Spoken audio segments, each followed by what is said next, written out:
जब आप ध्यान करने बैठते हो तो आपके कान के पास कुछ फड़फड़ाहट सी होती है या फिर आपका कान फड़कता है, कुछ ऐसी सेंसेशन सी होती है, ऐसा लगेगा कान में कुछ घुस रहा है। ऐसा क्यों होता है?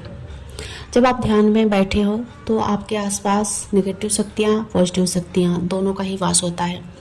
आपके घर का माहौल कैसा है, एनवायरनमेंट कैसा है, आप कहाँ पर ध्यान करने बैठते हो, ये भी मैटर करता है। तो जब वो शक्ति है आपके पास तो वो आपको आभास कराएगी अपने होने का, और वो कभी कभी आपके शरीर में प्रवेश करने की भी कोशिश करेगी कान के जरिए। तो ये फड़फड़ाहट होती है, ऐसा सनसनाहट होती है, या फिर ऐसा लगता है कि कुछ अंदर प्रवेश कर रहा है। ज़्यादातर जो शक्तियाँ होती है कान के जरिए ही साधक के शरीर में प्रवेश करती हैं, तो इसी वजह से आपको ऐसा लग रहा होगा।